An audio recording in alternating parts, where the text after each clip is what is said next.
નાના પ્રકારે વર્તમાન થાય છે।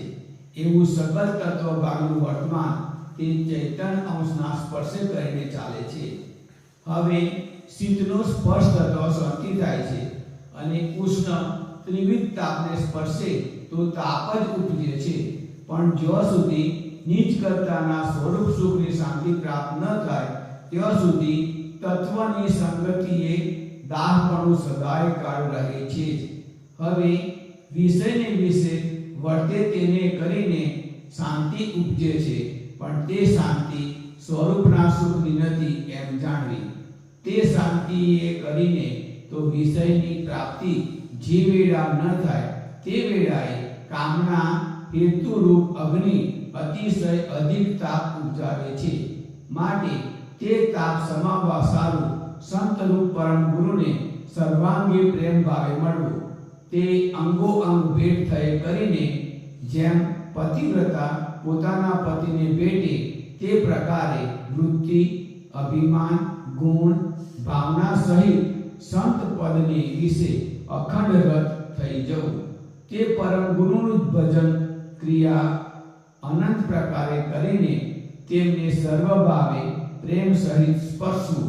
પછી તેમના સ્પર્શના પ્રતાપે પરમ પદનો દિવ્ય અનુભવ બોધ જાણવામાં આવશે। તે લક્ષ બુદ્ધ તો નીચ કરતા અનાદિ સિદ્ધ જે છે તે દ્વિગરૂપ અંશને માલુમ પડે તો જ તે અંશની દ્રષ્ટિ સજાણ હેતુ છે તે ભેદ વડે કરીને સજાતી કરતા પદને વિશે પહોંચે। તે સ્પર્શ અવિનાશી પ્રભુ સાથે યોગ થયો જાણવો। પછી તે ઉપરાંત સ્પર્શ થવાનું નિજ આપણા આપ રૂપ અંશને કંઈ પણ રહ્યું નહીં અને એ જ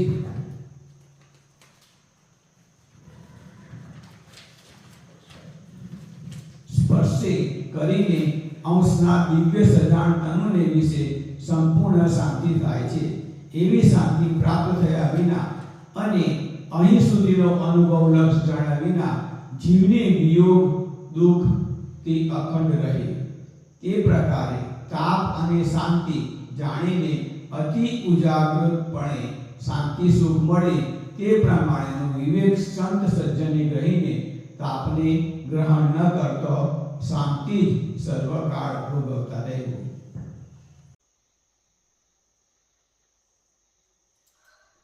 પ્રકરણ છે 9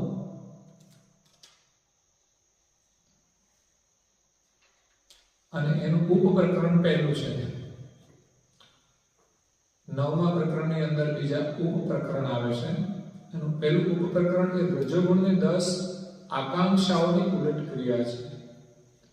જે આપણી 10 ઇન્દ્રિયો છે એની જે ચાહના છે, એની જે ઈચ્છા છે એ જ આકાંક્ષા છે।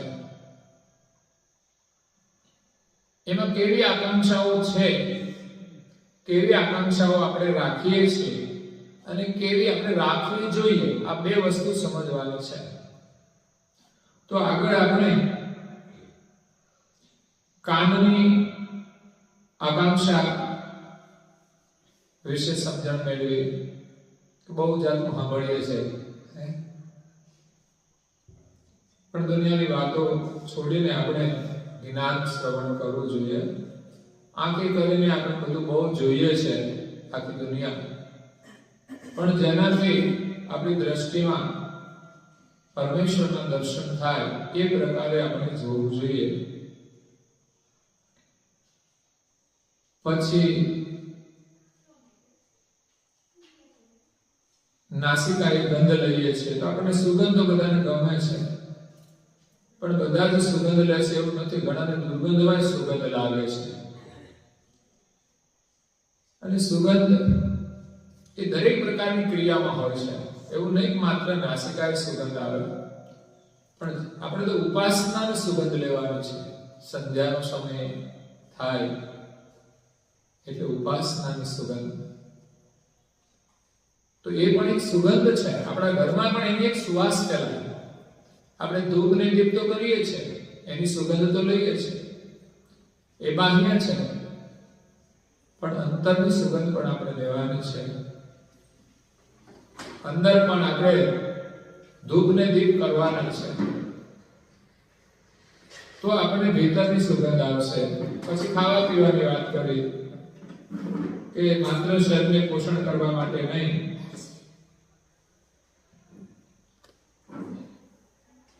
પરંતુ પ્રભુને ધરાવીને આપણે પ્રસાદ લેવો જોઈએ અને સાત્વિક ભોજન લેવું જોઈએ, જેથી આપણે જે ભોજન લઈએ એનું પોષણ બધી જ ઇન્દ્રિયોને મળે. તો સાત્વિક ભોજન કરવાથી આપણી બધી જ ઇન્દ્રિયો સાત્વિક બને,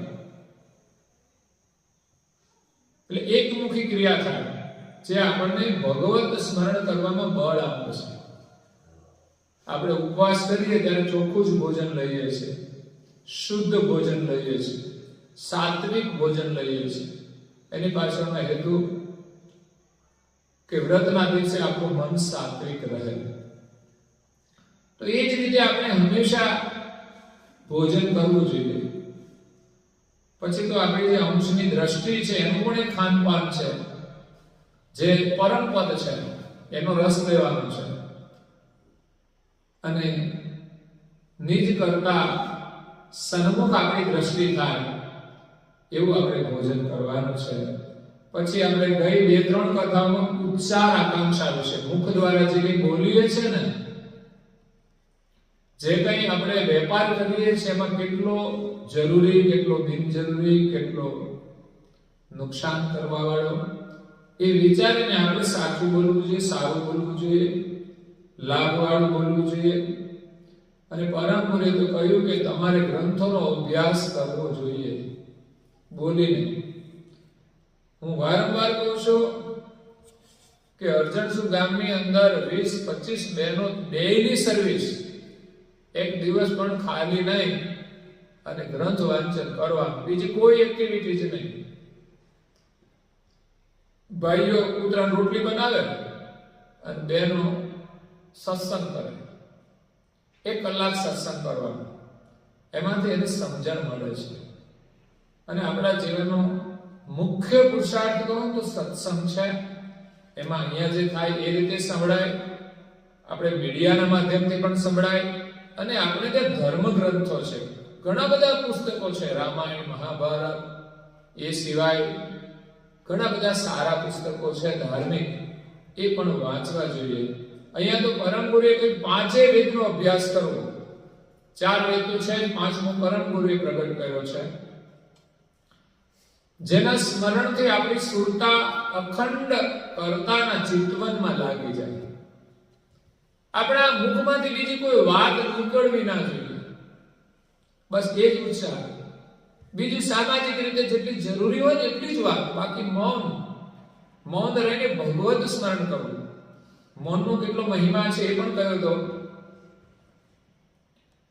તો હવે આપણે આગળની 6ઠી આકાંક્ષા છે શીત ઉષ્ણ આકાંક્ષા. શીત એટલે ઠંડુ અને ઉષ્ણ એટલે ગરમ. આ બંનેનો સંબંધ જોડાયેલો છે. ઠંડી હોય તો આપણે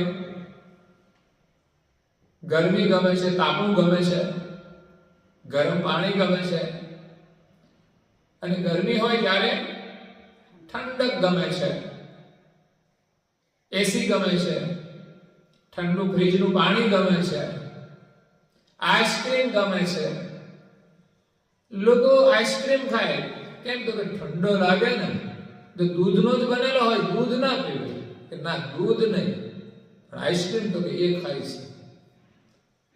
એટલે હું તો દૂધ પીવું એટલે આઈસ્ક્રીમ કઈ ખાવો જરૂરી નહીં, કારણ કે એમાં શુદ્ધતા કેટલી છે મહત્વનું છે. ઘણી વાર સમાચારો આવે ને ત્યારે આપણે સજાગ થવું પડે કે ભાઈ એમાં કોઈ જગ્યાએ પણ અશુદ્ધતા હોય તો પછી આપણે લેવાય નહીં, એવી વસ્તુ છે. પણ અહીંયા કરુણાસાગર બાપજીએ ઠંડી અને ગરમીનો અર્થ બહુ જ આધ્યાત્મિક કર્યો છે. આપણે તો લૌકિક જગતની અંદર ઠંડી અને ગરમીનો અનુભવ કરીએ છીએ, પણ પરમ ગુરુ કહે છે અંતર અને બાહ્યપણે એની બંનેની સંતોષપણે ક્રિયા થતી હોય છે, વૃત્તિ થાય છે. બહાર પણ ક્રિયા થાય છે ને અંદર પણ થાય છે. એક તો આપણા શરીરના જેટલા પણ તત્વો છે ને એ આપણને ખબર નથી, પણ કરુણાસાગર બાપજીએ એક એક તત્વની આ વાત કરે છે. 10 આકાંક્ષા, પછી આવશે એના ઉપર 5 અંતસ્કરણ અને અવસ્થા, 5 સંભસ્કરણ અને 5 વિવસ્થા. આ બધી ક્રિયાઓ આપણામાં થાય છે, પણ આપણને ખબર નથી કે આપણી અંદર આટલા બધા દાગીના છે. આજે તો વિજ્ઞાન જેટલા જાણે એટલા જ ખરા કે આપણી અંદર લીવર છે, હોજરી છે, હૃદય છે, કિડની છે, એ ખબર છે સ્થૂળ અવયવોની, પણ સૂક્ષ્મ તત્વના રૂપમાં જે કામ કરે છે ને એ ડોક્ટરો પણ જાણતા નથી, વૈજ્ઞાનિકો પણ જાણતા નથી, અને ઘણા ધર્મગુરુઓ પણ બધું નથી જાણતા. એવું જ્ઞાન પરમ ગુરુએ આપ્યું છે કે આપણા શરીરમાં કુલ કેટલા તત્વો વર્તમાન કરે છે અને શું શું ક્રિયા કરે છે. આગળ એની સાધારણ ક્રિયા બતાવી એમણે, પણ હવે ઉલટ ક્રિયા કરવાની વાત આવે છે ને ત્યારે બધું ધ્યાન રાખે ને તો સમજાશે કે આપણી અંદર કઈ કઈ ક્રિયા થાય છે, કોના વડે, અને આપણે કેવી રીતે કરવાનું છે. તો આ ઇન્દ્રિયોની વાત પેલી એ તો બહુ સરળતાથી સમજાયેલી છે. નાકની વાત કરી, આંખની વાત કરી, કાનની વાત કરી, મુખની વાત કરી, જીભની વાત કરી, અને હવે વાત કરે છે શીત ઉષ્ણ. આમ તો શીત ઉષ્ણ જે છે એનો અનુભવ આપણી ચામડી જ કરે છે. જે આકાંક્ષા શીત ઉષ્ણ છે, ઠંડી અને ગરમીનો અનુભવ કોણ કરે? આપણી ચામડી. એટલે પછી પગ અડાડીએ તો ખબર પડે, પણ એમાંય ચામડી છે. એટલે ઠંડી અને ગરમીનો અનુભવ આપણી ત્વચા કરે છે. એટલે ત્વચાની ઉલટ ક્રિયા છે શીત ઉષ્ણ. તો એ સ્પર્શ માત્રા છે, ચામડીની સ્પર્શ માત્રા છે. 5 તત્વોની જે ઇન્દ્રિય છે,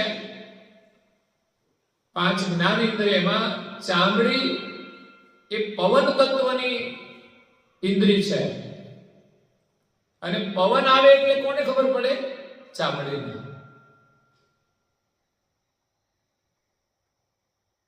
તો ચામડીથી આપણે પવનની અનુભૂતિ કરીએ છીએ, ઠંડી અને ગરમીની અનુભૂતિ કરીએ છીએ.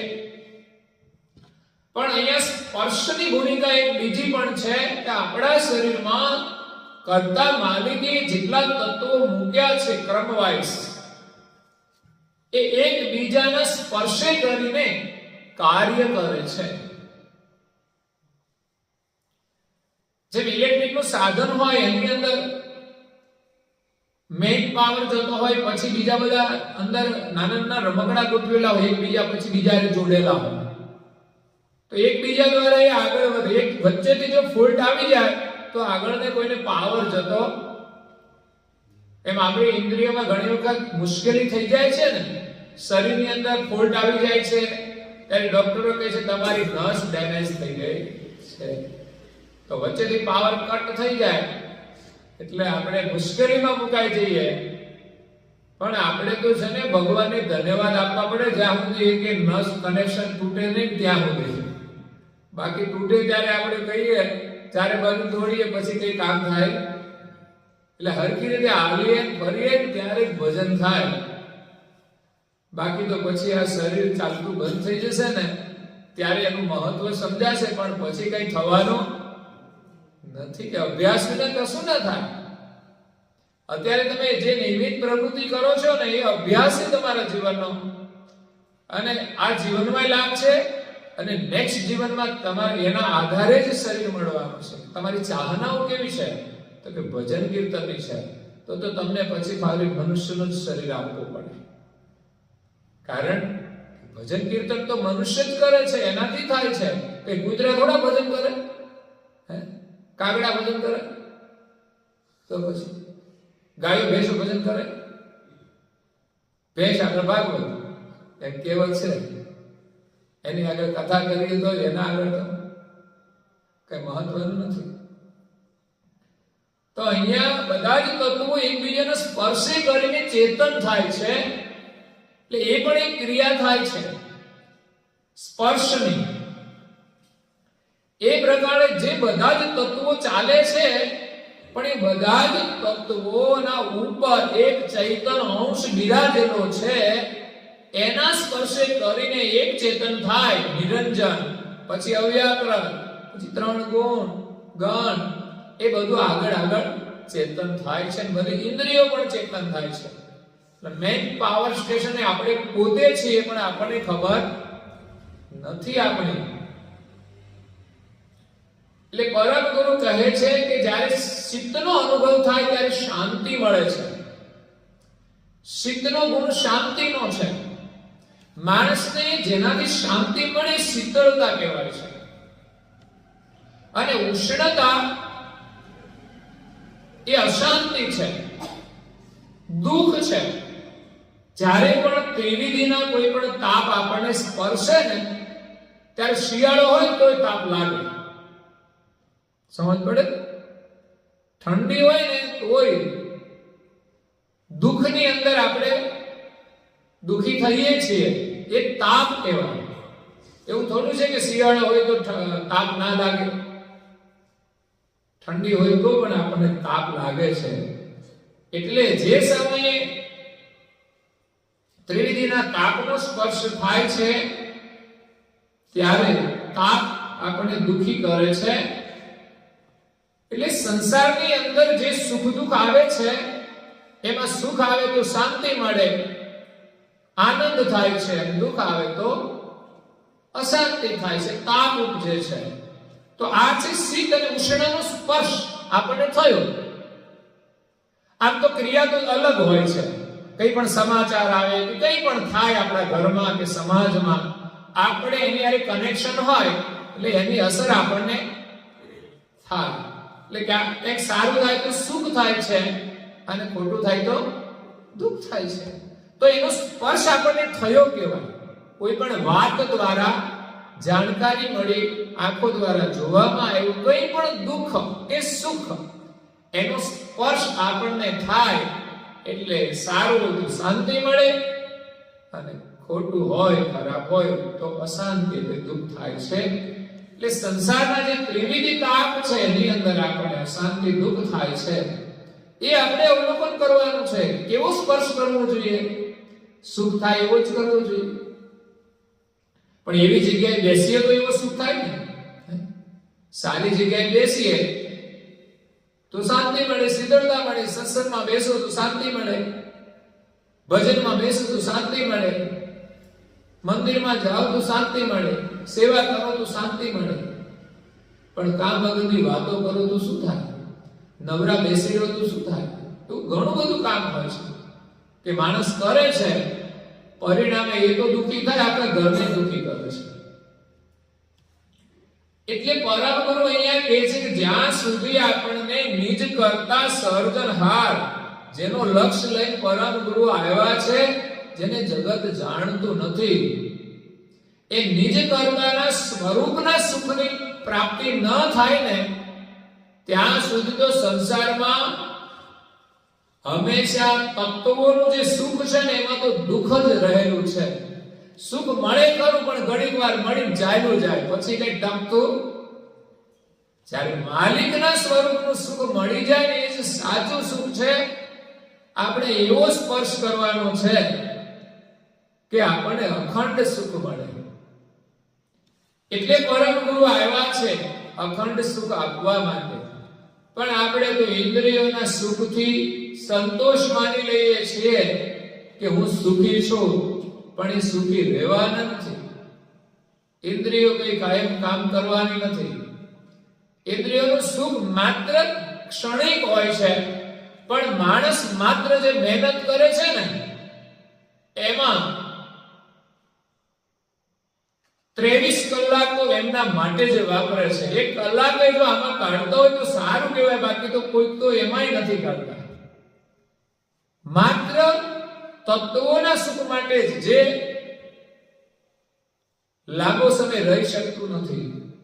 એટલે સાચું સુખ એ તો સર્જનહારના સ્વરૂપનું છે, અને તત્વોનું સુખ છે, વિષયોનું સુખ છે, ઇન્દ્રિયોનું. આંખને સારું સારું જોવાનું મળે તો ખુશ થઈ જાય આપણે, પણ ક્યાં સુધી મળશે? આપણે તો ઈચ્છીએ છીએ કે આપણે સામે સારું જોવાનું મળે, એટલે તો મોટા મોટા ટીવી મૂક્યા છે આપણે, કે મોટા સ્વરૂપમાં દેખાય તો મજા આવી જાય. હે, નહીં તો આપણે જે જોવાનું હોય જાણવાનું હોય એ આપણને મળી જાય તો ઠીક છે. બાકી આપણે તો આંખોથી બસ સારું સારું જોવાનું મળે એ ચાહના છે, પણ કોઈ ભગવાનના દર્શન કરવાની ચાહના રાખતું નથી. આ આંખોથી તો એમના દર્શન કરવાના છે. એટલે વિષયનું સુખ છે એને કરીને માણસને આનંદ આવે છે, એને સુખ માને છે, એને થોડી શાંતિ પણ મળે છે. કારણ કે આવી ઠંડી હોય અને એમાં જો વ્યવસ્થા ના હોય તો દુઃખ તો ખરું જ. એમાં એની વ્યવસ્થા હોય તો સરસ મકાન હોય, બંધ કરીને ઊંઘી જાય, સરસ મજાના ગાડલા ગોદડા હોય, ડંડલોકના ગાડલામાં ઊંઘી જાય આરામથી, મોજ, એને તો મજા આવી જાય. સવાર 9 વાગ્યા સુધી હુવે, 8 વાગ્યા સુધી હુવે, જેવી ઈચ્છા, આ બધી મજા. અને ઘણા લોકો તો ઉઠી જાય છે, એને ધન્યવાદ આપવા પડે કે આ સંસારના સુખને લાત મારીને પણ કહેવાય કે એને ગોદડાને છોડીને લોકો સવારે વહેલા ઉઠી જાય છે. બાકી કાયરનું આમાં કામ નથી વહેલું ઉઠવાનું. વહેલા ઉઠવું એ વીરતાનું કાર્ય છે, અને વહેલા ના ઉઠી શકે પછી એનાથી કઈ થાય નહીં. એટલે એક ગોદડાને જો એ ના દૂર કરી શકતા હોય તો બીજું શું દૂર કરી શકે? એટલે ઇન્દ્રિયોના સુખની જે શાંતિ છે એ આપણા સ્વરૂપના સુખની નથી, ચૈતન્ય સ્વરૂપની શાંતિ નથી. આપણે તો એ શાંતિ મેળવવાની છે. વિષય સુખની શાંતિ તો મળે ત્યારે આનંદ આવે, પણ એ થોડા સમય માટેનો હોય છે. ખાવાનો આનંદ કેટલો? અડધો કલાક થાય ને, મજા લેવાની. પણ એની સજા તો કેટલી મહેનત કરીએ ત્યારે સારું ખાવાનું બને, પછી આખો દિવસ એનામાં જ કાઢવો પડે ત્યારે આપણને એટલું ખાવાનું મળે થોડી વારના આનંદ માટે. બાકી તો ખાવાનું તો શરીરના પોષણ માટે છે, અને આપણે સ્વાદિષ્ટ બનાવવું જોઈએ. પણ જે કઈ સ્વાદ હોય ને એની અંદર આનંદ તો આપણે માત્ર ભોજનનો જ નથી લેવાનો કે આપણે જાજુ ખાઈ લઈએ, કોઈનો વિચાર ના કરીએ,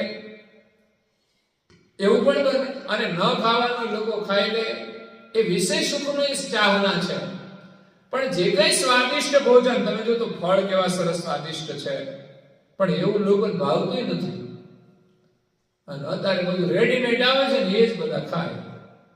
બધું રેડીમેડ થઈ ગયું. બોલો, કપડા રેડીમેડ આવ્યા, અને પછી આ જમવાનું બધું રેડીમેડ થઈ ગયું. હવે ધીમે ધીમે કરતા બહેનોની ચિંતા ઓછી રહેશે બનાવવાની.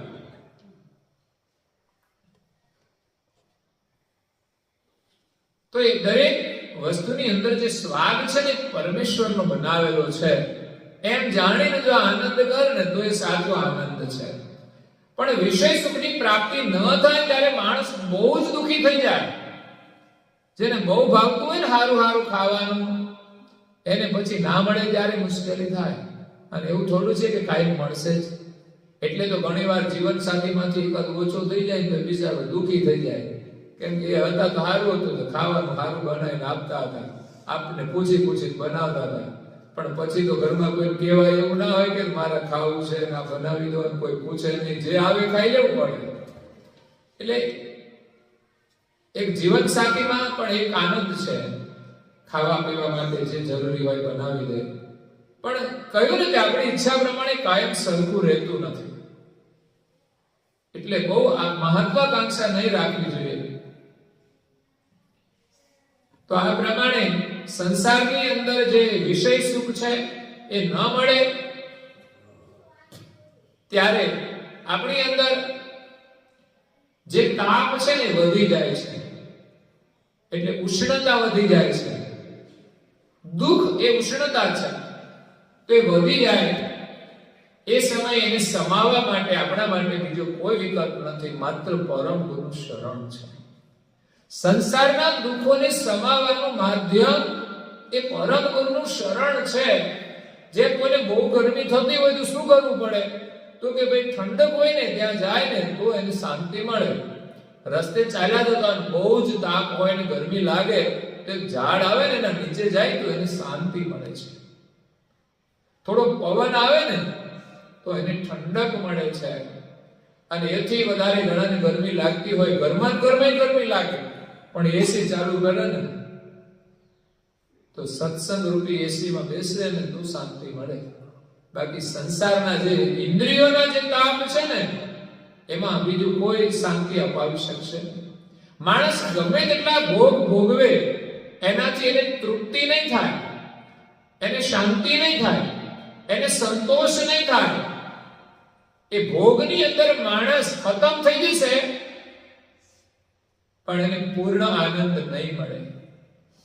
અંતકાળે શરીર જ્યારે નિર્બળ થઈ જાય છે ત્યારે તે કોઈ સુખ માણી શકતો નથી. ત્યારે એને કેટલું દુઃખ થાય. કારણ કે જીવનમાં બહુ મજા કરી હોય ને પછી પગ ચાલે નહીં ત્યારે તકલીફ થઈ જાય. ભગવાનનું ભજન કર્યું હોય તો તકલીફ નહીં, તો બધી ચાહના છે ને શાંત થઈ જાય, તૃષ્ણાઓ બધી શાંત થઈ જાય, બધા તાપ છે શાંત થઈ જાય અને ભગવત સ્મરણનો આનંદ મળતો હોય છે. એટલે ત્રિવિધિના તાપને શાંત કરવા માટે સંત સ્વરૂપ પરમ ગુરુને આપણે પ્રેમથી મળવાનું છે. મંદિરમાં દર્શન કરવા આવવાનો હેતુ પણ એ છે. તમે શ્રદ્ધા પ્રેમથી તમે આવો તો તમને પ્રસન્નતા મળે, શાંતિ મળે, આનંદ મળે છે. એટલે પરમ ગુરુને સર્વાંગે પ્રેમ ભાવે મળવું. સર્વાંગે મતલબ આંખ, કાન, નાક, ઇન્દ્રિયો જે બધી છે એ સર્વાંગે પ્રેમથી એને આપણે મળીએ, અંગો અંગ ભેટ કરીને. જેમ ઘણીવાર સંસારમાં લોકો નથી ભેટીને મળતા, તો એ અંગો અંગની ભેટ કહેવાય. પરમ ગુરુને આપણે આંખોથી પણ મળીએ, કાનથી પણ મળીએ, હાથથી પણ મળીએ, પગથી પણ મળીએ, મુખથી પણ મળીએ. સર્વાંગે પરમ ગુરુ સાથે મળી અને આપણી વૃત્તિ, આપણું અભિમાન, ગુણ અને ભાવના સહિત પરમ ગુરુને આપણે ભેટીએ અને અખંડ રત થઈ જવું. એની સાથે એના પ્રેમની અંદર અખંડ પ્રેમમય બની જવું. સંસારમાં પણ આવો અનુભવ થોડા સમય માટે થતો હોય છે. એક અભિયા મળે ને એટલે ખુશ થઈ જાય. વેવાણ મળે, નવા હોય ત્યારે, પછી ખબર નહીં. બાકી નવા હોય ત્યારે ઓહો વેવાણ આવ્યા એટલે જાણે માતાજી આવ્યા. પછી કોઈનો ફોન હોય ને એક બાજુ મૂકી અત્યારે નહીં, કેમ તો કે માતાજી આવ્યા છે ઘરમાં. વેવાય આવ્યા હોય તો પણ એવું આનંદ હોય છે. અને પતિ અને પત્નીનો પ્રેમ પણ એવું જ હોય છે. લગ્નના સમયની અંદર તો છે ને એને ભજન કશું સાંભળે નહીં, અને સાંભળે તો સારું કહેવાય. ઘણા બધા બાળકો સંસ્કારી પરિવારો છે, લગ્ન કરીને મંદિરમાં દર્શન કરવા જતા હોય છે, સેવા અર્પણ કરતા હોય છે, તો એ સારા સંસ્કાર છે. અને ઘણા લોકો તો ફરવા જાય, આબુ જાય, વાહ જાય, દીવ જાય, દમણ જાય, ફરી પછી 50,000 બીજા ઉડાડીને આવતા રહે. એટલે આખી જિંદગી ફરવાનું છે અને કેટલાય જન્મો ત્યાં ફરીએ છીએ. પાછા હરખા રહેજો, પછી કાયમ આમને આમ ફરજો, પાછા થોડા દિવસ ફરીને પાછા વળી પાછા મોઢા બગાડતા નહીં. એટલે બહુ સમજપૂર્વક આપણે જીવવું જોઈએ. આનંદ એવી રીતે કરવો જોઈએ કે હંમેશા આપણું જીવન આનંદમાં રહે. આ તો ઉભરો આવ્યો હોય લગ્નનો, ત્યારે બધે પૂજાપૂજ કરે અને બધા સારા કપડા પહેરીને ફર્યા કરે, અને પછી તમારે જોવો તો કોઈ ઠેકાણું ના હોય, શાંતિ ના હોય.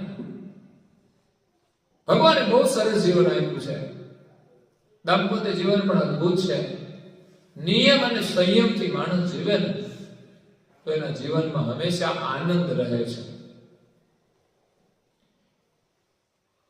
તો પરમ ગુરુનું ભજન અનેક પ્રકારની જે ક્રિયાઓ છે એના દ્વારા કરવાનું. જેમ સવારે પરમ ગુરુનું આપણે પૂજન કરીએ, પરમ ગુરુની પ્રાર્થના કરીએ, એની ઉપાસના કરીએ, કપાળમાં તિલક કરીએ છીએ, સત્સંગમાં જઈએ છીએ, ભજન કીર્તનમાં જઈએ છીએ, ધૂન કરીએ છીએ, કોઈની સેવા કરીએ છીએ, પુણ્યદાન કરીએ છીએ, અનેક પ્રકારે ધાર્મિક પ્રવૃત્તિ કરીને પ્રેમ સહિત પરમ ગુરુને આપણે સ્પર્શવાનું છે. જો આ દરેક ક્રિયા આપણે પરમ ગુરુની સાથે સ્પર્શ કરાવે છે કે આજે આપણે પરમ ગુરુને મળીને આવ્યા એવો એક અનુભવ થાય છે. અને એમના ચરણ સ્પર્શના પ્રતાપે પરમ ગુરુનો જે દિવ્ય બોધ છે ને, અનુભવ, એ આપણે જાણવામાં આવશે, સમજવામાં આવશે. જો પ્રવૃત્તિમાં ન જોડાય તો પરમ ગુરુ કોણ છે એ ખબર ના પડે. કે અમારા દાદા પડતા હતા કે અમે માનીએ છીએ પરમ ગુરુને, બહુ તો દર્શન કરીને જતા રહીએ, બીજી કઈ ખબર હોય. પરંતુ જો વિવિધ પ્રવૃત્તિ કરે, નિયમ પાળે, તો એના પ્રભાવથી પરમ ગુરુને જે દિવ્ય અનુભવ લઈને આવ્યા છે બોધ દ્વારા, એને જાણવામાં આવશે. એટલે એના ચરણ સ્પર્શનો મહિમા અપરંપાર છે. એટલે તો નારદાજી મહારાજે કહ્યું કે પરમ ગુરુનું જે સ્વરૂપ છે, બદન પરમ ગુરુ કો જે સવિત સર્જનહાર, એ સર્જનહારની ગતિ છે, એમનું સ્વરૂપ છે. પરમ મોક્ષ પદ પાવર નિજ જન જેહી અધિકાર, જેનો અધિકાર હોય ને એને પરમ પદ પ્રાપ્ત થાય જો એના શરણમાં જાય તો. એવું પરમ ગુરુનું સોહંગ સ્વરૂપ છે. અને સ્પર્શ કરે ગુરુ ચરણ કો, આપણે તે સ્પર્શનો મહિમા છે, ગુરુના ચરણનો સ્પર્શ. તો સ્પર્શ કરવાથી આપણને એક આનંદની અનુભૂતિ થવી જોઈએ. પરમ ગુરુના ચરણ સ્પર્શનો આનંદ, એનું પૂજન કરીએ તો આપણું અહોભાગ્ય કે એમની પાદુકાનું પૂજન હોય કે એમના ફોટા સ્વરૂપની અંદર એમના ચરણનું પૂજન હોય, એક દિવ્ય અનુભૂતિ આપણને થવી જોઈએ. તો એ જે કોઈ સ્પર્શ કરે ક્રિયા દ્વારા, તો એ સુકૃતવંત નર જાણ, એ મનુષ્ય સુકૃત વાળો જાણ. આ જે ધાર્મિક ક્રિયાઓ થાય છે ને બધી સુકૃત છે.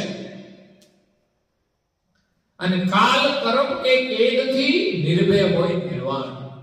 પછી કાળનો જે બધો કરમ છે ને, એમનું જે રાજ્ય છે ને, ઘણા લોકો નથી દાદાગીરીઓ કરતા, એમાં કાળની દાદાગીરી એ કોઈનું હાલ જ નહીં કરશે.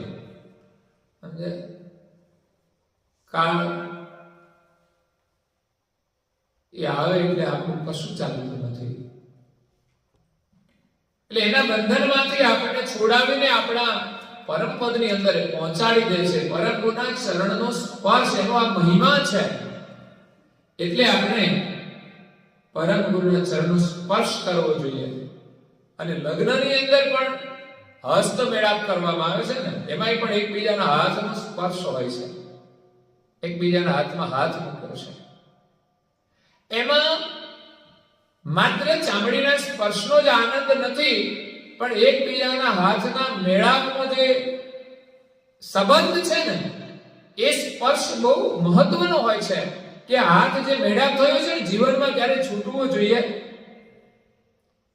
પણ ઘણા લોકો તો ખાલી થોડો આનંદ કરી લે પછી પાછા છૂટી જાય છે. હસ્ત મેળાપ એટલે એકબીજાનો સ્પર્શ કરે એટલે માણસને આનંદ આવે છે મળવાનો. એમાં સ્ત્રી અને પુરુષના શરીરના સ્પર્શમાં વિજાતી આનંદ છે. તો એ સુખને માણે છે. પણ ખરેખર હસ્ત મેળાપ એટલે એનો જે હાથ એમણે પકડ્યો છે એ છોડવો ના જોઈએ. એ સાચો હસ્ત મેળાપનો સ્પર્શનો આનંદ છે. આપણે તો કોની સાથે હસ્ત મેળાપ કરવાનો છે? તો કે પરમ ગુરુ સાથે. એ આપણા સ્વામી છે, એ આપણા ગુરુ છે. નારદાજી મહારાજ કહે છે, હું એક પતિવ્રતા સ્ત્રી છું અને મારા સ્વામી તો કે શ્રીમદ કુબેર, એની સાથે મારો હસ્ત મેળાપ થયો છે. આ જગતની અંદર પુરુષ એક તિન હે, હું એક જ પુરુષને જોઉં છું, એ સિવાય મને કોઈ પુરુષ દેખાતો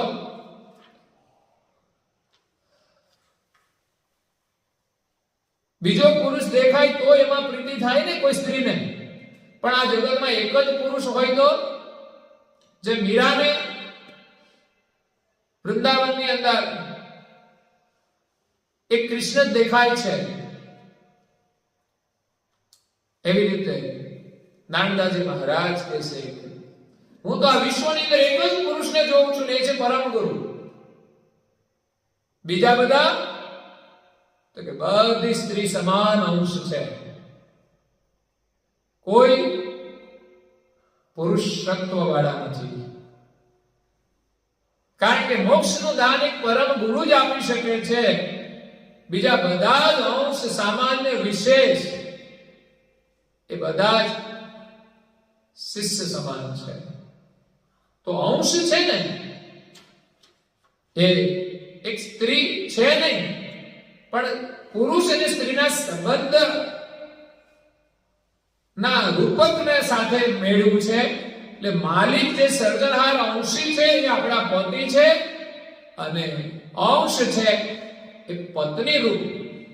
પત્ની શરીરની દ્રષ્ટિએ નથી, પણ એક પુરુષ અને સ્ત્રી હોય, પતિ અને પત્ની હોય, એમાં એક પતિવ્રતા સ્ત્રી જેમ પતિ સાથે પ્રેમ રાખે છે, એવી જ રીતે આપણે એક જ પતિ સાથે આ સંબંધ જોડી પતિવ્રત ભક્તિ કરી અને એક પુરુષની સાનિધ્યનું સુખ મેળવવાનું છે.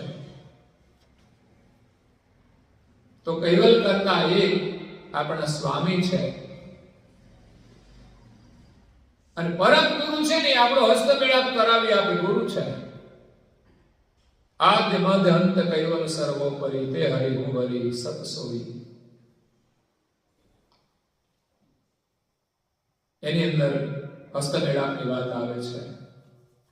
મનોરથ માછીમાં આપણે ક્યાં બેહવાનું? માછડા ઉપર, મનોરથના માછડા ઉપર. અને હરિ ભુજ બાજટ, હરિ બાજટ ઉપર બેઠા છે. કેવા? જ્ઞાનના બાજટ ઉપર, સૂઝના બાજટ ઉપર. અને આપણે ક્યાં બેહવાનું?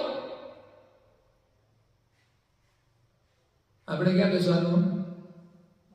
મનોરથના માછડા ઉપર. આપણે મનોરથ હોય ને, પત્ની લગ્ન થતા હોય ને છોકરીના, ત્યારે મનોરથ બહુ હોય, ત્યાં જવાનું સાસરીમાં. પણ અત્યારે તો પેલા જ પધરામણી થઈ ગઈ એટલે બહુ પછી મનોરથ ના હોય. પણ પેલા નવા નવા હતા ને ત્યારે એને મનોરથ હતો કે આજે તો મારે સાસરીમાં જવાનું છે. પણ પધરામણી થઈ જાય ને સારું છે, કઈ વાંધો નથી, બધું સેટલમેન્ટ થઈ જાય ને પછી ચિંતા નહીં. તો મનોરથના માચડા ઉપર આપણે બેસવાનું. ને ગુરુ મહારાજ સર્જનહાર છે ને એ જ્ઞાનના બાજટ ઉપર બેઠા છે. ઓહંગ ભુજ માહેરો ને સોહંગ હરિનો કર.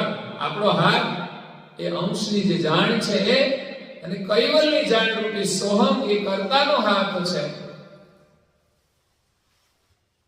અલગ ઈચ્છાવર ભાગ્ય મળે. હવે અલગ ગણી મને મારા ભાગ્યથી મળ્યા છે. ભાઈ ઘરવાળા હારા કોને મળે?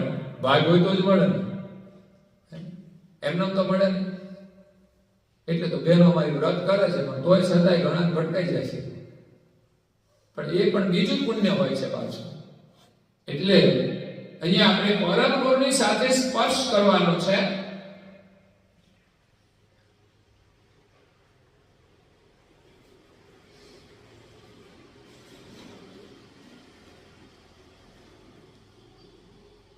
પરમ ગુરુ આપણે આધ્યાત્મિક વાત કહે છે. એમના ચરણના સ્પર્શથી આપણે એમનો બોધ સમજવામાં આવશે. જે વિશ્વના સર્જનહાર અનાદિ સિદ્ધ છે, અને અંશનું જે દિવ્ય સ્વરૂપ છે એ પણ આપણે જાણવામાં આવે તો જ અંશની જે દિવ્ય દ્રષ્ટિ છે ને એનો હેતુ, એ દિવ્ય દ્રષ્ટિના હેતુથી જ આપણે આપણા સજાતી જે માલિક છે એ આપણે ત્યાં સુધી આપણી દ્રષ્ટિ પહોંચી શકે. પરમ ગુરુના બોધ વડે એક તો અખંડ અનાદિ સિદ્ધ જે માલિક છે એ આપણા જાણવામાં આવે, સમજવામાં આવે અને આપણું સ્વરૂપ આપણને સમજાય. અને એની જે સજાણ દિવ્ય દ્રષ્ટિ છે એ દ્રષ્ટિ વડે જ આપણે માલિકના દેશમાં પહોંચી શકીએ છીએ અને માલિકનો સ્પર્શ કરી શકીએ છીએ. અહીંયા આપણે સ્પર્શ કરવાનો છે અને હંમેશા માટે જે સ્પર્શ અવિનાશી પ્રભુ સાથે યોગ થયો કહેવાય, અખંડ યોગ. અહીંયા તમે કહ્યું ને ખાટા મોળા અનુભવ થાય, કોઈની બાજી બગડી જાય, હાલે અને ભાગશાળી કહેવાય, પણ તોય છતાંય શરીર તો છૂટે ત્યારે એકબીજાને છોડીને જવું પડે છે. પણ આ માલિક સાથે જો આપણો સંબંધ જોડાઈ જાય, એની સાથે એકતા થઈ જાય, તો પછી એમ થાય વારે વારે પરણવાનો ખર્ચોય નહીં કશું. અહીંયા તો કઈ ફેરા લગ્ન કરવા પડે અને તોય કઈ હરખું આવે. અને આ એક જ જન્મમાં થોડા લગ્ન છે, બીજા જન્મમાં નહીં કરવાના. એ તો જેને આ જન્મમાં કર્યા છે કે ફરી જન્મમાં કરવાના જ નહીં. તો જન્મે જન્મે આ સંબંધ ચાલ્યા કરે છે, પણ એક અવિનાશી પ્રભુ સાથે જેનો સંબંધ જોડાઈ ગયો એને પછી નથી જન્મવાનું રહેતું, નથી મરવાનું, અને અવિનાશીની સાથે અખંડ આનંદ વિહાર કરે છે. પછી આપણા માટે બીજું કઈ સ્પર્શ કરવાનું રહેતું નથી. અને આ સ્પર્શ છે ને મોક્ષના દિવ્ય સ્વરૂપ છે ને, ચૈતન્ય સ્વરૂપ, સજાણતાનું કહેવાય. સજાણ એટલે આપણે જે જાણકારી છે ને આ બધી મેળવીએ છે, પણ જે જાણકારીથી બધું જ આપણને જો જાણવામાં આવે એવું આપણું જે ચૈતન્ય સ્વરૂપ છે એના વિશે આપણને પૂર્ણ શાંતિનો અનુભવ થઈ જાય, પરમ આનંદની અનુભૂતિ થઈ જાય. પછી અહીં જવું છે ને વાં જવું છે, ખાવા પીવાની કોઈ માથાકૂટ નહીં, શરીરને જોઈએ મળી જાય, બસ બીજી કોઈ ચિંતા નથી હોતી. અને આવી શાંતિ ન મળે ને ત્યાં સુધી આ જીવને આ સંસારમાં હંમેશા દુઃખ જ રહે છે. એટલું યાદ રાખવાનું, ગાડી બંગલા ગમે તે હોય, સુખના કોઈ સાધન નથી. એક વ્યવસ્થાના રૂપમાં આપણે ઉપયોગ કરીએ હોય તો ભલે, આપણે ક્યાંય જવું જ ના હોય તો ગાડી કરવાની શું? અને આપણે ઘરે રાંધતા આવડતું હોય ને આપણે કઈ જરૂર ના હોય તો લાડીને શું કરવાનું? તો એવી વસ્તુ છે, આ બધા સંબંધો એકબીજાના માટે છે, પણ એમાં ક્યાંય સુખ છે નહીં. છેલ્લે દિવસે જુઓ તમે તો આખી જિંદગી એને કઈ આનંદ કર્યો છે, પણ છેલ્લે જુઓ ને તો પલ્લેલા કાગડા જેવા થઈ જાય.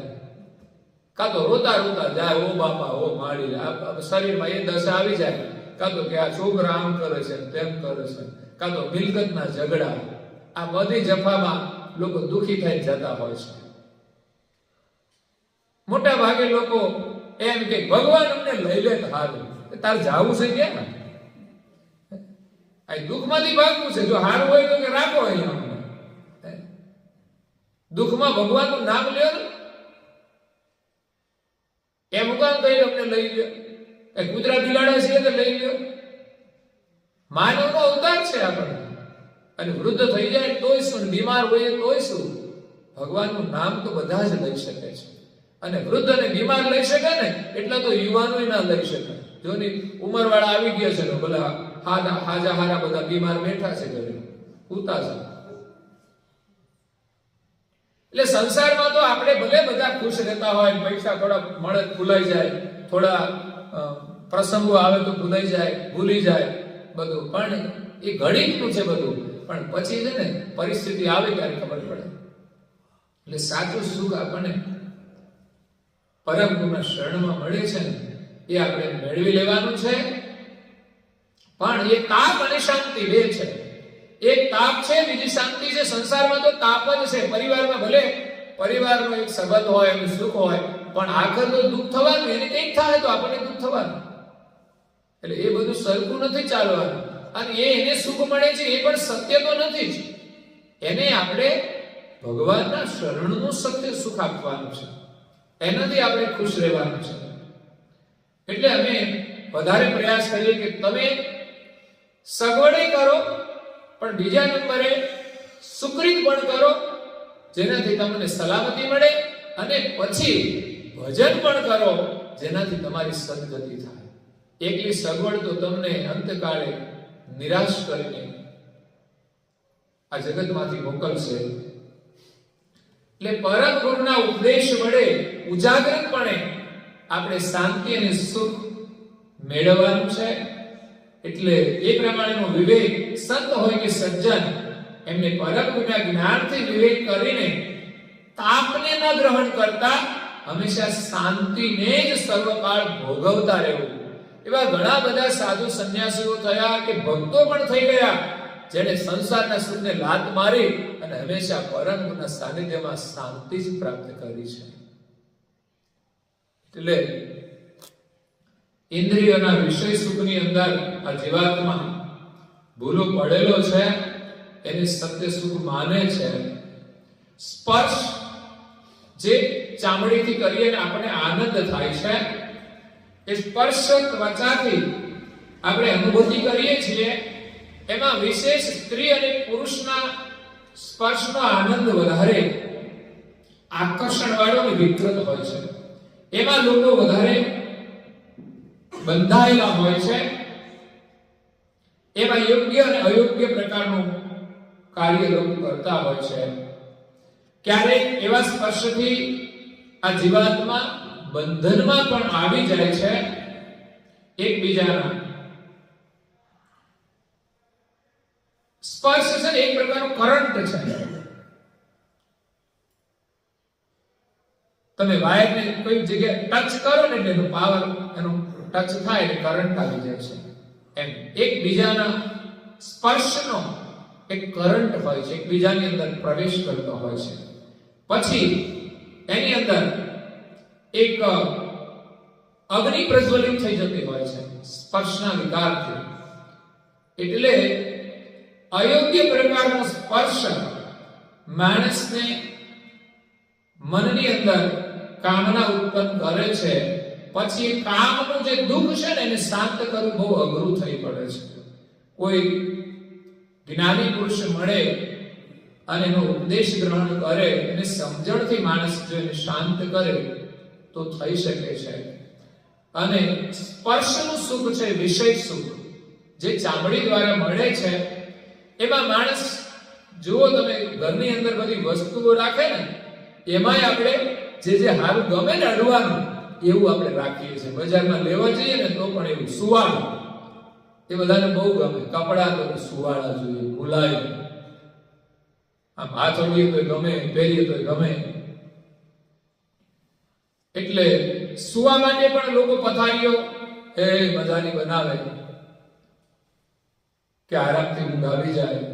અને એમાં પણ રંગબેરંગી હોય છે. પાછું ખાલી મુલાયમ નહીં, જોવામાં પણ સારું હોવું જોઈએ.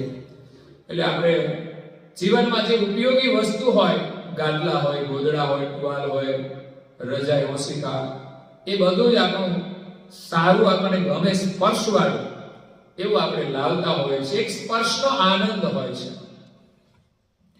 એટલે આ પ્રમાણે આપણે આનંદ તો કરીએ છીએ પણ ન મળે ત્યારે દુઃખ થાય છે. એટલે આપણે વિચરણ કરીએ, ક્યાંક મળે ને તો એવું ને મજા આવી ગઈ, ઠીક છે ચાલો આવ્યું છે તો હવે વાપરી લઈએ. પણ કાલે નહીં મળે તો દુઃખ ન થાય ને એવી રીતે વાપરવું પડે.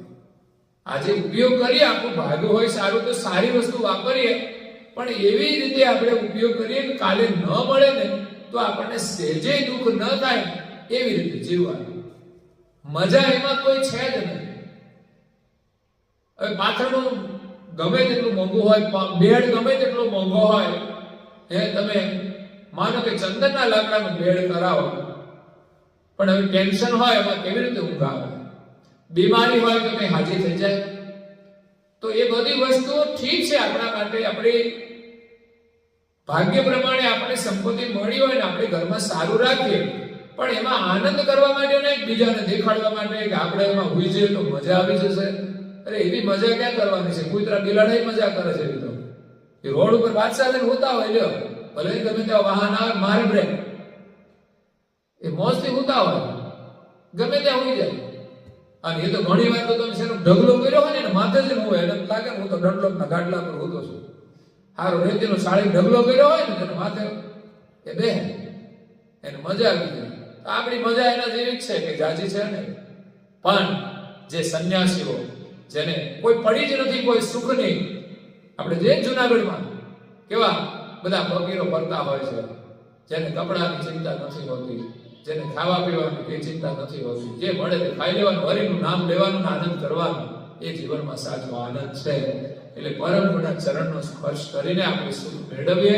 આપણા બાળકોને પણ હું તો કહું છું વારંવાર, હજુ આપણા બાળકોને કશું ના આવડતું હોય ને તો વિચાર કરજો કે આપણે જે શીખવવાનું છે ને એ શીખવવાનું છે કે પરમ ગુરુના ચરણની પૂજા કરે, કપાળમાં તિલક કરે, અમર મંત્રની માળા કરે, 15 મિનિટની પ્રાર્થના કરે, અને આપણા ગ્રંથનું વાંચન આપણા ઘરમાં થાય તો બહુ સારું છે. આપણું ઘર પાવન થઈ જશે ને આપણો પરિવાર પાવન થઈ જશે.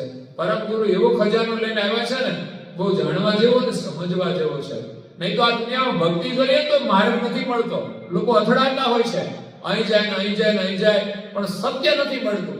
ત્યાં સુધી આ જીવાત્મા છે ને ધર્મ માર્ગમાં કેટલી આકાંક્ષાઓમાં લોકો ફરતા હોય છે કે અહીં આશીર્વાદ મળે, હું સુખી થઈ જાઉં, ધનવાન થઈ જાઉં.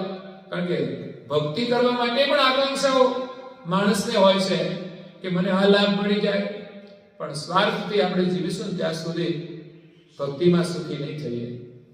આપણે તો આત્માના આનંદમાં આનંદિત રહેવાનું છે. ત્યાં સુધી આપણે પહોંચવાનું છે કે આપણને પોતાનો આનંદ ન મળે, પોતાની જાણ ન થાય ત્યાં સુધીનો આનંદ છે ને ભાડાનો આનંદ કહેવાય. તમે ભાડાના મકાનમાં રહ્યો કેવો આનંદ આવે, તમને એમ થાય કે ઓહો આ મોટો બંગલો છે, પણ શું કામ? આપણે તો મહિનો થાય ભાડું આપવું પડે. આ સંસારનો બધો જ આનંદ ભાડાનો છે. કોઈ વસ્તુ આપે ને આપણે ખુશ રહીએ, આપણને ખાવાનું મળી જાય ને આપણે ભિખારીની જેમ ખુશ થઈ જઈએ.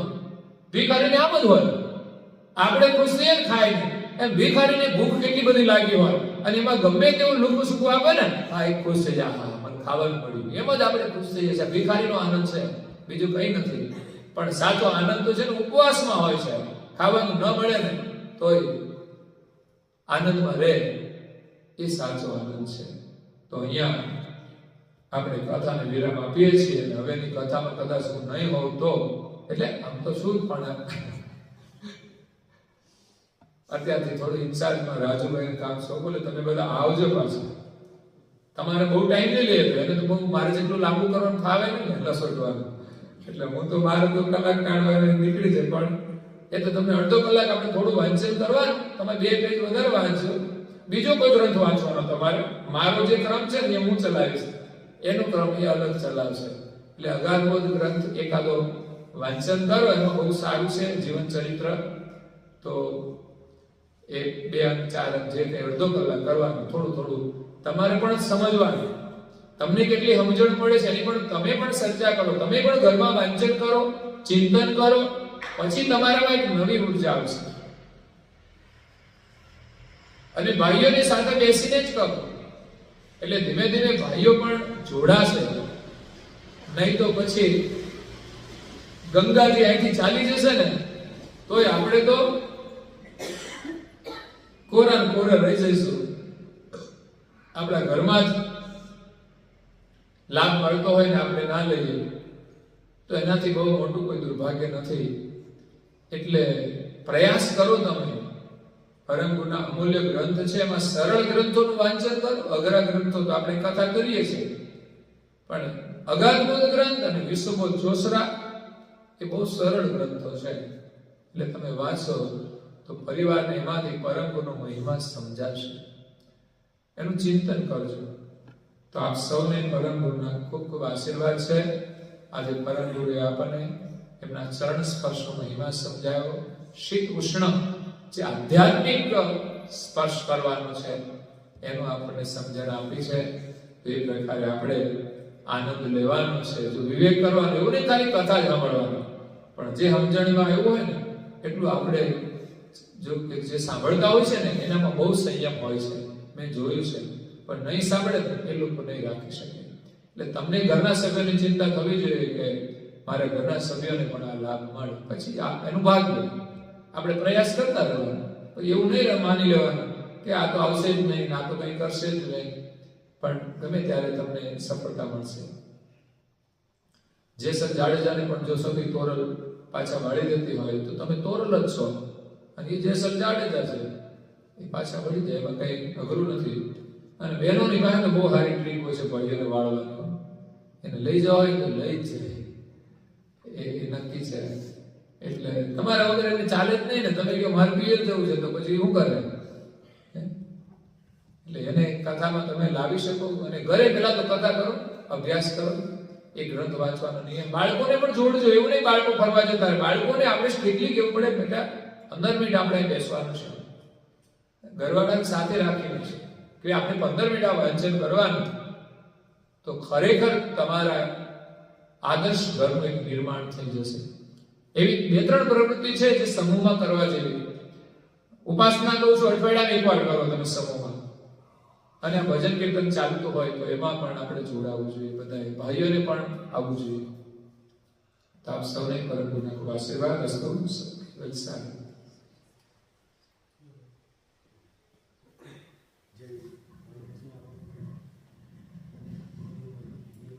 માઇક આપજો પાછું. બોલો ચોપડી જોઈ ના આવડે તો.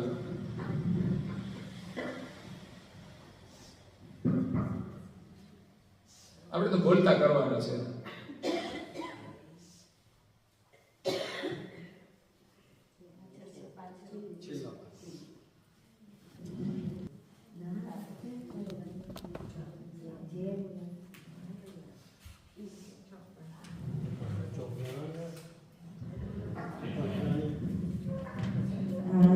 स्वराज कमलेश केवल करता की जय। श्री कृष्ण स्वामी महाराज की जय। परम गुरु श्रीमद करुणा सागर महाराज की जय। श्री नारायण दास जी महाराज की जय। सब संतन सब कुबेराचार्य महाराज की जय। श्री सब संतन की जय। श्री सब देवन की जय। श्री ज्ञान संप्रदाय की जय। श्री गुरुगादी सारसापुरी की जय। श्री केवल धाम की सत्संग पूर्णावती का सत्य